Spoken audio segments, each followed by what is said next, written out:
திருமூலர் திருவடிகள் போற்றி போற்றி. தென்னாடுடைய சிவனே போற்றி, எந்நாட்டவர்க்கும் இறைவா. ஓம் நம சிவாய. எல்லாம் வல்ல ஆதிமூலரின் திருவருளினால் திருமந்திரத்தில் சில பாடல்களை சிந்திக்க திருவருள் கூட்டியுள்ளது. சிந்தையது என்ன சிவன் என்ன வேறில்லை, சிந்தையின் உள்ளே சிவனும் வெளிப்படும், சிந்தை தெளிய வல்லார்க்கு சிந்தையின் உள்ளே சிவன் இருந்தானே.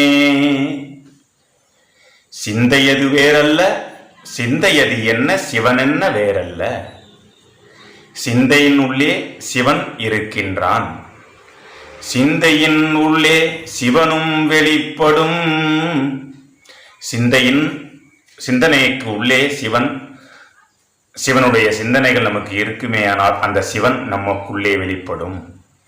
சிந்தை தெளிய வல்லார்க்கு, சிந்தையை தெளிவாக்கி அதை தெரிந்து அதை அறியக்கூடியவர்களுக்கு சிந்தையினுள்ளே சிவன் இருந்தானே. பாடல் எண் 2853. உணர்வும் அவனே உயிரும் அவனே, புணர்வும் அவனே புலவி அவனே, இனரும் அவன் தன் எண்ணலும் ஆகான், துணரின் மலர்கந்தம் துண்ணி நின்றானே.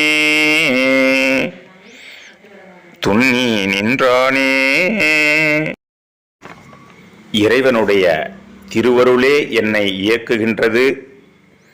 நான் திருவருளினால் இருவினை ஒப்புக்கு வந்துவிட்டேன் என்பவர்களுக்கு அவன் உணர்வாக, உயிராக, உயிரிலே இருக்கக்கூடிய புணர்வாகவும் இருப்பான்.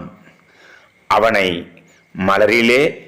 மலரின் வாசனையை எப்படி பிரிக்காமல் இருக்கின்றதோ அதுபோல நமக்குள்ளே நம்மை விட்டு பிரியாமல், ஒருபோதும் அகலாமல் நம்முள்ளே இருந்து நமக்கு அருள் புரிந்து நம்மை சிவஸ்வரூப தரிசனத்திற்கு அவன் திருவடிகளிலே வைத்து நாம் போற்றக்கூடியவனாக, நம்மை எல்லோரும் போற்றக்கூடியவர்களாக மாற்றி சொரூப தரிசனத்தை தருவான் என்பது திருமூலர் திருமந்திரம் 2853வது பாடல். நற்றுணையாவது நமசிவாய.